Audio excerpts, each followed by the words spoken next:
Hi, I'm Nan Simonsen. I'm a health and wellness coach with a lifestyle medical clinic, and I have spent the last, going on 6 years teaching people how to eat whole food plant-based, which I converted to almost 6 years ago. So what am I making here? I decided, because I had some cooked lentils that I had defrosted. I could have, because lentils cook quickly, I could have just used dried lentils, but I had these ready, and you know, it sounded good. It's been raining and it's been cold, and I wanted some soup, and lentils digest well. They're full of protein. They're very nutritious, loaded with iron. I thought, let me use my lentils. But what else did I have? I had just the regular ingredients that we need to make a soup. So I thought lentils, vegetables, how about kind of creaming it up a little bit, but not with real cream, and doing a curry. And I thought, I'll put that all together and I'll show you. I am going out tonight. I'm actually dressed for heading out, but protecting myself with my apron today. And we're going to be eating dinner in about 35-40 minutes, and this is going to be it. And then I'll head out with a friend. So what I just did was I added onion to a dry pan, put a little bit of broth. It's going to bubble up. The juices will condense very quickly. It will start to brown. I'll add just a little bit more broth, just a little bit more broth. And what I want to do is I want to get the onion just a little bit brown, tiniest bit actually golden, because by doing that, I'm going to add a little bit more flavor.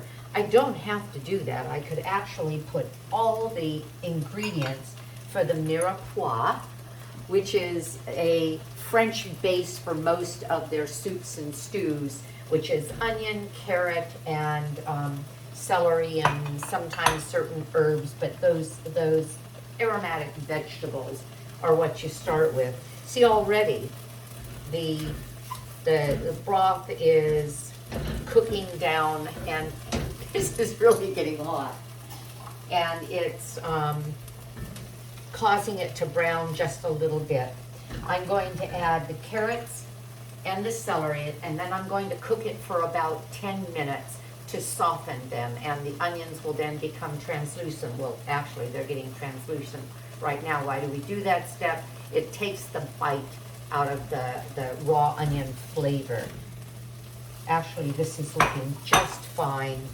It's not quite golden, but I am, because I'm kind of in a hurry, going to add celery, onion, carrot, and what is this? I haven't mentioned it yet. This is butternut squash. That's the other thing that I had. The cat saw this, and I've got a cat running for a piece of butternut squash. I had a butternut squash I've had for, what, a month, 2 months? And I looked at this and I thought, the butternut squash with the curry and these aromatics, put a little bit more broth. And you know what really concentrates the moisture and the heat? Just putting on a cover. Okay.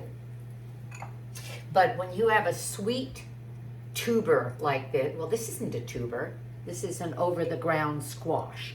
Butternut squash, when you have a sort of a sweet flavor, adding seasoning like cumin and turmeric and curry, a little bit of thyme, some maybe coriander, can give you a bit of an exotic and a delicious flavor. And how am I going to make it creamy? I'm going to add a little bit of coconut milk. So we're going to let this soften for just a couple of minutes. I'll be back to you in a minute. In the meantime, I'm going to measure out my spices, and we should have this finished in time for dinner. Okay, 10 minutes in, the vegetables are softened. I'm now going to add the butternut squash. This was just a medium butternut squash, came to about 4.5, 5 cups. And I used a peeler to peel it, it's easier just to buy cubed butternut squash fresh, and you can get it at many places. But it was easy enough to do with a strong peeler, and I'll show it to you when I come back on. It's Titan brand, and it's strong enough not to break under the pressure of doing something that has a rather firm skin like a butternut squash does. And then I'm adding lentils, and these again were already pre-cooked. Cooking again now, they're going to soften quite a bit, and I'm fine with that. What I could have done is I could have cooked the squash and then added the lentils. All of these things are basically up to you. And the lentils would have then had a little bit more of a bite to them. I'm adding my homemade broth. I keep all my vegetable scraps in the freezer in a Ziploc bag, and cook them when the gallon container of vegetables is full, and I get my own broth. I have that in one of my videos. So I'm just going to cover this. What I'm looking for is tender squash. If I were to be adding the dry lentils, they would be cooking for just about as long as it takes to get the squash very tender. I'd be looking for either very tender lentils or very tender squash. In other words, they both have to be tender before I take it off. But in this case, it's just the tender squash and we're ready to go. So that may be 20 minutes, but we'll see, and I'll let you know. Be back. Okay, I'm back. Were you wondering where the spices I was talking about were and where and when they were going in?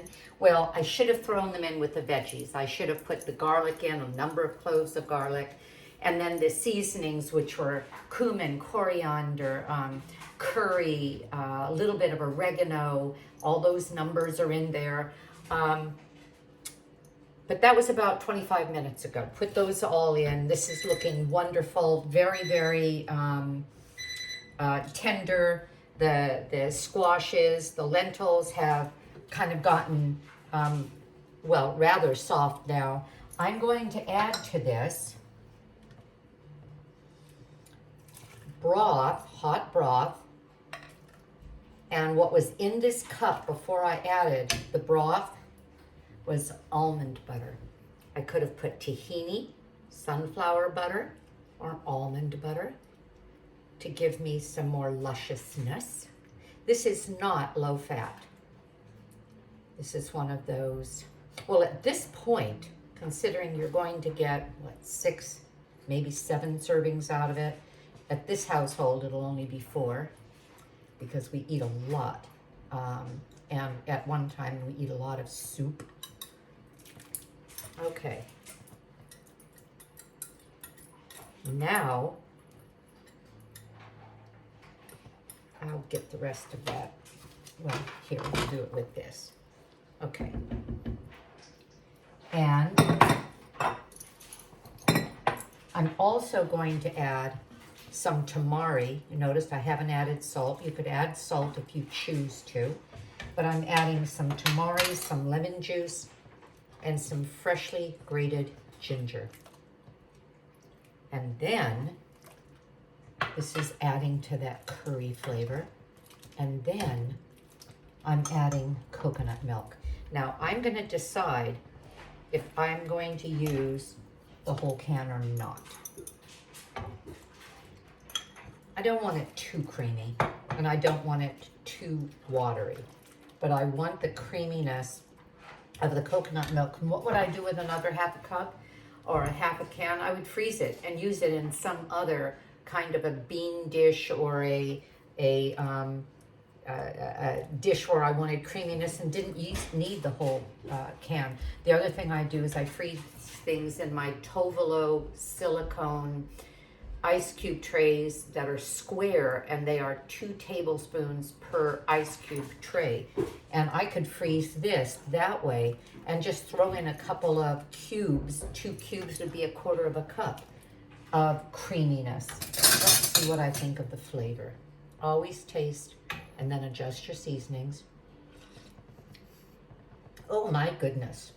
That's really good. That's just perfect. I'm not adding any more. I started with 1.5 cups. I used 3/4 of a cup of coconut milk. Did I have to add that? No, I didn't have to add that. I could have left it just the way it was. And now I'm going to throw in some spinach, and then some chopped spinach, yum yum. And it's going to blend in immediately, and I'm going to serve it immediately, and then I'll show you a photo of the plated soup.